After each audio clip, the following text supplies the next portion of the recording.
welcome back to a new series of Gardener's World. Well, we've all shared a fairly long and wet winter, but spring's here, and everything is growing and flowering here at Longmeadow and getting better day by day. Nigel's here too. Come on, Nigel, come and say hello. And I've got another little helper who I'll introduce to you later on. Go on, think of this little boy. Last summer, we visited the Salutation Garden in Kent to see how they recovered from a disastrously wet winter. We lost about 15,000 plants and bulbs. Years of hard work just disappeared. And Joe has been looking at garden trees, and in the first of 3 films, he discovers how to select the right one for your garden. In a way, they've got to work really, really hard to earn their space. If you can get flower, fruit, autumn colour, perhaps even bark, you'd be doing well, wouldn't you? And Carol has been to visit a garden halfway up a mountain in Wales filled with spring flowers. I just think your garden is so magical. It's like an enchanted wood. We wanted to go for a painterly effect, especially in the spring or early spring when there isn't much colour around. It brightens things up.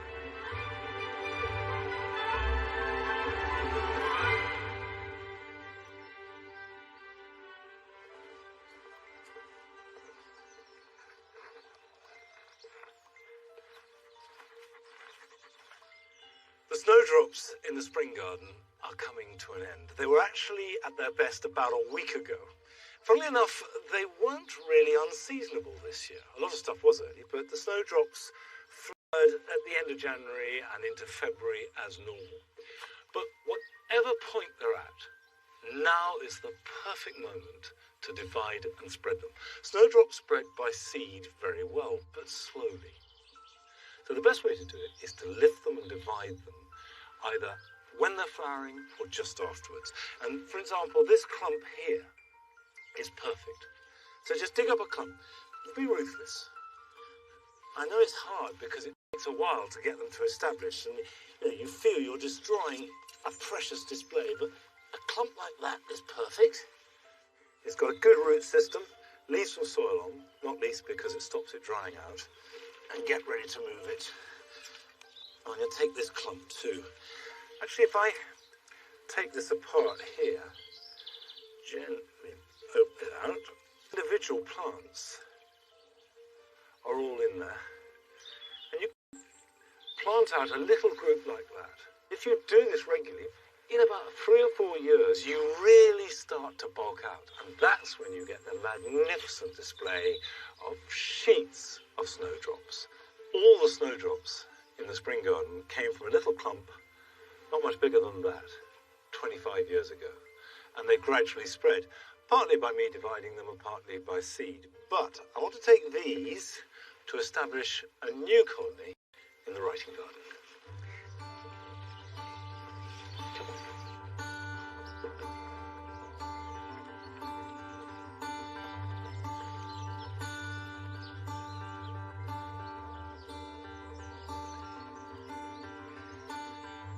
Here at Longmeadow, it has been incredibly wet, but it's also been warm, and apparently we've all had the warmest winter since records began, which was 1659. So that's bound to affect our gardens. For example, this area was underwater for weeks on end, and the new rhubarb bed loved it. We've been picking rhubarb since the end of November. The wet weather has hindered the normal winter work, hasn't stopped it altogether. These beds, there are 8 of them, have been replanted with alliums rather than tulips, and flowers are coming at all times which are completely perplexing. For example, wallflowers normally flower April, starting to flower now at the end of February. And the beds that we have here for 10 years have been filled with salad crops, and we pick them in autumn, and by Christmas normally they've done their thing. The weather has ravaged them. Not a bit of it this year. Chicory's still going strong. We've got lettuce without any protection, and it has broken all the rules for normal winter weather. The biggest surprise this winter have been daffodils. Now, I know this has been common right across the country. For example, the daffodils here in the Long Walk are coming to an end. They were at their best at the end of January. I've known nothing like that in my life, and I guess this is something we're just going to have to get used to, this kind of irregularity. The dual garden has had a quiet winter, but then it always does. It's been very easy. Things like the phormiums have needed no protection, and there have been a bit of irregular growth. For example, the clematis are just romping away. This one here, for example, is looking with the same sort of growth that you would normally get in April. They're still need pruning, and I'll show you how to do that later. And this euphorbia, this is Euphorbia wolfenii, has had these inflorescent cymes for about a month now. Now, how long they'll last, I don't know.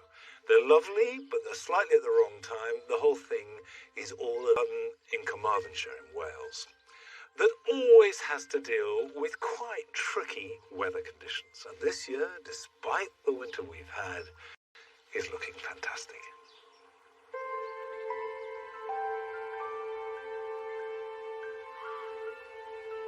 Winter. Moody. Atmospheric. A colourless palette that can be wild, beautiful, but dark. And it's after these dreary days, you walk out one morning into the garden and realise that suddenly the whole place is alive with jewels, all this sparkling, scintillating colour.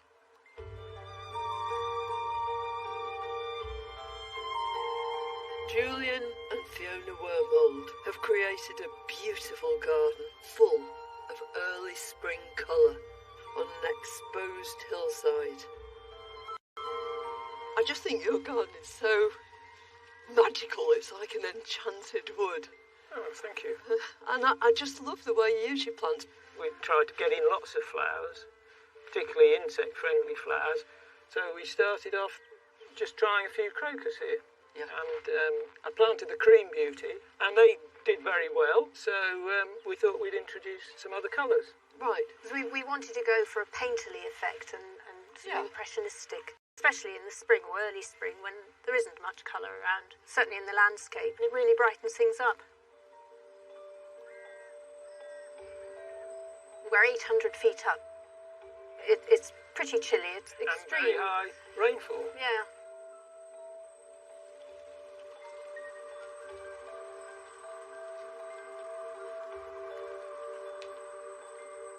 I think that's one of the best displays of cyclamen I've ever seen. Thank you. Those are all coombe at the top, Yeah, aren't they? yeah. Which you think of growing in rocky places, Yeah. you know, in the sunshine. Yeah. But of course it is quite rocky underneath here. It's shale. Oh, is but it? Yeah, and not very deep topsoil. There's a little bit of leaf litter. Right. We started off with them along the top of the bank, but the seeds are spread by things like ants, and then we move the little seedlings around as well. They're quite easy to find. They're just tiny little round leaves. We just put them anywhere we think they might look good. Yeah. For certain parts of the garden we can't, but not to plant them too deeply. They've got to be put in near the surface. That's quite important. Yeah.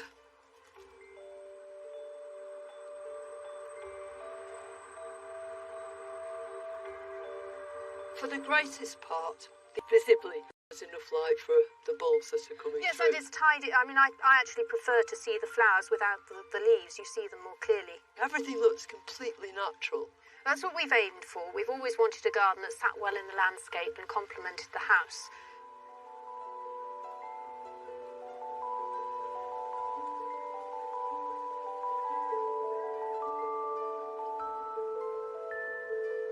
What must be so wonderful is waking up every morning, coming out here and spotting more and more of these beautiful little plants. Yeah, it's fantastic, and it changes every day, maybe even twice a day this time of the year.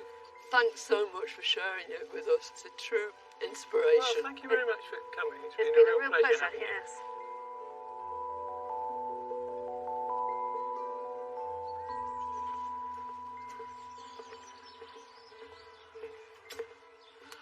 Although, of course, I agree that seeing the garden change day by day is one of the thrills of this time of year. There is still a bit of planning to be done. And what I'm planning here in the writing garden is to have a swathe of snowdrops running along either side of the path. Now that will take a few years to come good, but if I start now, it will happen. That can even be broken down again, I think. So small clumps about that size, then just plant them in the ground so that they're replanted the same depth of the bulbs that like moisture. And after you've planted them, the one thing that you may have to do is water them. Don't let them dry out until the foliage has died right back. Now, if you don't have snowdrops to divide, of course you can buy them. Now, there's 100 in here. This cost about £8. So if you buy a cup, flood might seem, it's amazing the way that it recovers. And within a few months, everything is blooming. Now, you may have noticed that there's an extra dog. Two Nigels, or at least a Nigel and a half. This is Nellie, who is very keen on the biscuit I've got in my hand. There you go. There you are, Nigel. We'll be seeing a little bit of her, but she's completely naughty, unlike Nigel. So, to a certain extent, you're a bit of a card, aren't you, Nell? Come on.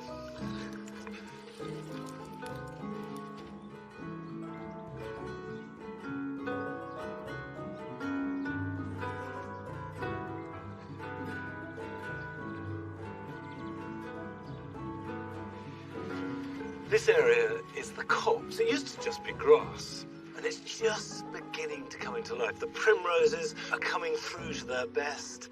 So really what I'm trying to do in the garden is make a little piece of woodland, which you can do on any scale.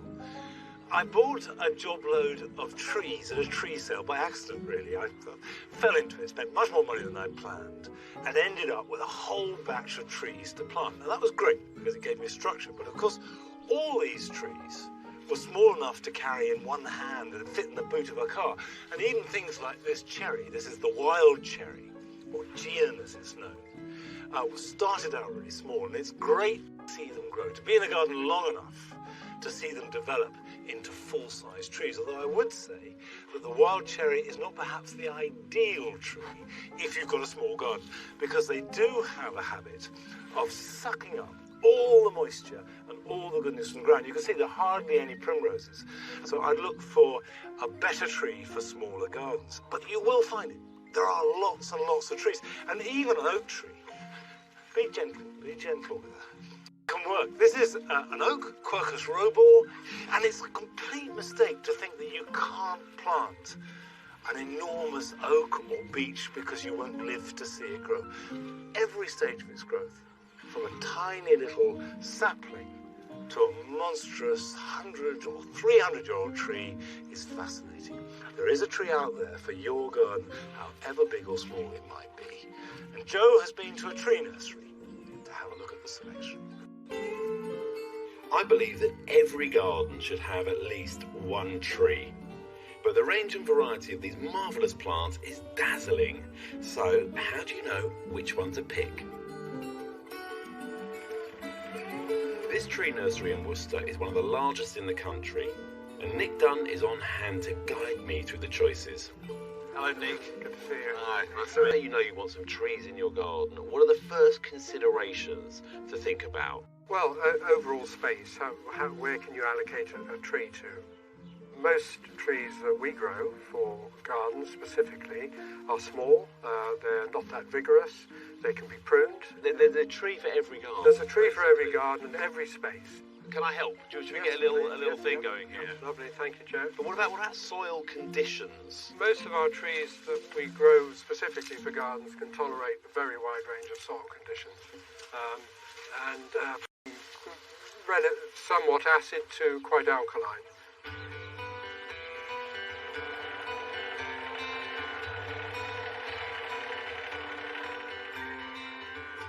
Now, the average size garden is about 14 metres by 14 metres. So, not enormous, but you can get a few trees in there, but in a way they've got to work really, really hard to earn their space. So what would So it's a multi-featured. Jacomontii utilis forms turn white very quickly. Yeah, and then, all winter, that bark in the garden, incredibly sculptural as a tree, really beautiful, and a nice, delicate, light canopy over the top. It's a great feature tree, it's very dynamic. Winter needs cheering up, and it will always give you that fresh look outside the window. And if your garden is truly tiny, there's still a tree for you.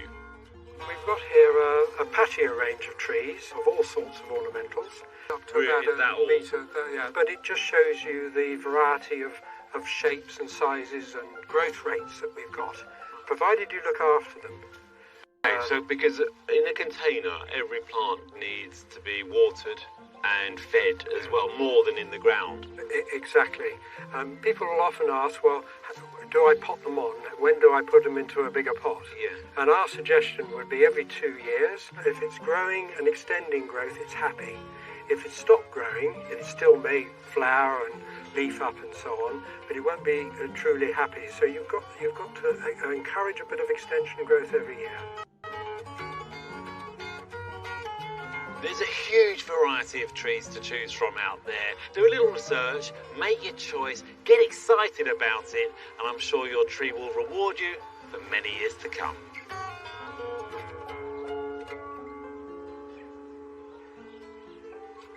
Well, next week, Joe is going to be looking at how to plant trees so that they thrive and grow as well as possible.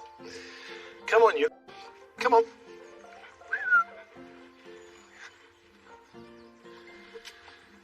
At this time of year, this is one of the most dramatic plants in the garden. In fact, it's really not much more than a bramble, but it is one of the loveliest brambles that you can grow. It's called Rubus coburnianus.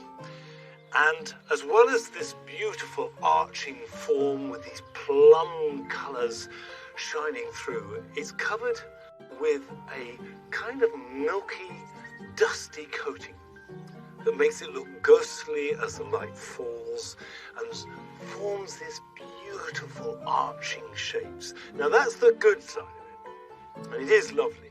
The bad side of it is it's incredibly prickly and very invasive, because wherever it touches the ground, it layers itself and throws up new shoots.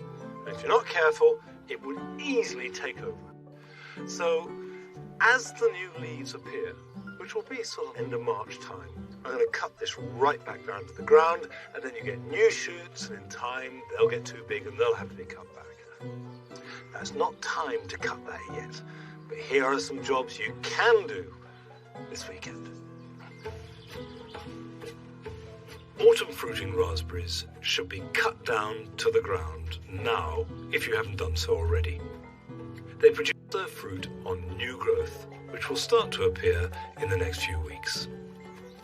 They differ from summer fruiting ones in that they don't start to make any fruit at all until the middle to end of summer, or early July. Don't prune them now, because they will be the summer variety. Although most clematis have put on a huge amount of growth already this year, if they are the late flowering types like Clematis verticella and flower from July onwards, they should still be cut back hard. Reduce them to about a foot of growth or a couple of buds. This will stimulate fresh shoots that will carry this year's flowers.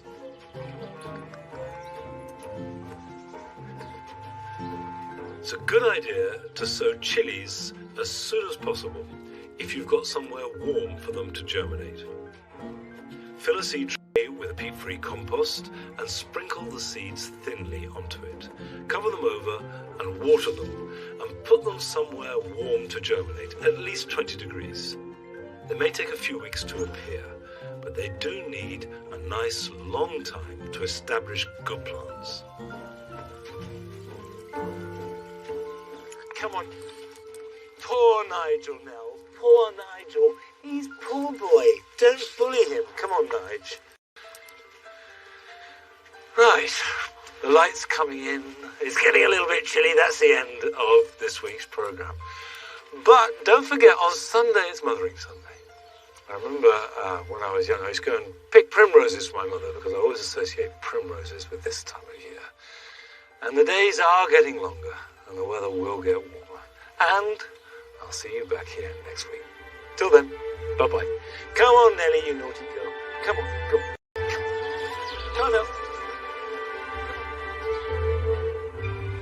And don't forget, I'll be back on Big Dreams, Small Spaces this coming Thursday at 7 o'clock on BBC Two.